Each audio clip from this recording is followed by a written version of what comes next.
राम मंडळी, तर कसं काय मग बरं आहे का? तुमचं स्वागत आहे माझ्या आणखीन एका न्यू व्लॉग मध्ये. काय आपण आज लवकर उठून आंघोळ वगैरे करून घेतलं होतं. तुम्हाला तर माहित असेल की माझे बोर्डाचे 12वीचे पेपर चालू आहेत. मग काय आज आपला फिजिक्सचा पेपर होता.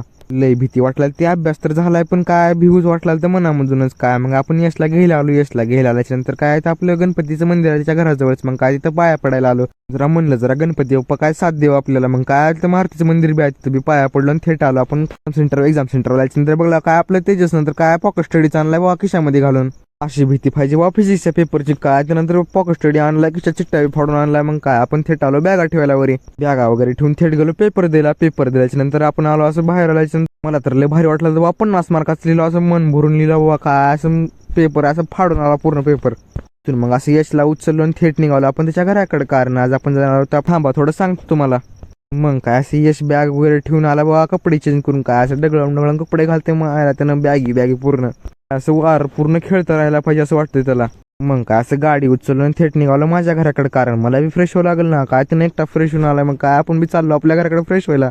मग काय मी माझ्या घरी जाऊन फ्रेश वगैरे येऊन आपण थेट निघालो होतो आज आपल्या मुक्तेश्वर मंदिराकडे. कारण तिथं होतं आज आपल्याला जेवायला फक्त मलाच नव्हतं, पूर्ण गावाला होतं आज जेवायला. काय असं महादेवाची मूर्ती काय नंबर 1 सजविल्या. मग काय आपण देवाला एवढंच मागितलं, देवा मला 12वी मध्ये चांगले मार्क पडू दे. मग काय असं देवीच्या पाया पडून आपण थेट निघालो तिकडे जेवायला आल्याच्यानंतर काय नंतर आधी सगळ्यात आधी संपून घेतलं बाबा. माझं थोडं उरलं होतं जेवायचं वगैरे करून आपण चाललो होतो यशच्या घराकडे. कारण त्याला सोडून आपण जाणार होतो त्याला घेऊन आपल्या मेडिकलवर. त्याचं तर बायका केलं होतं मला कळालंच नाही बाबा त्यानं. मग काय त्याला बोलवून घेतलो आपण डबल एकदा आणि आपण चाललो होतो त्याला घेऊन आपल्या मेडिकलवर चाललो होतो की तेवढ्यात आपलं कुरिअर बॉयचा फोन आला. कुरिअरवाल्यानं म्हणले की सर तुम्ही आपल्या इकराच्या ऑफिसवरती येऊन आपलं पार्सल घेऊन जा. मी म्हणलं सर आणून द्या की तुम्ही.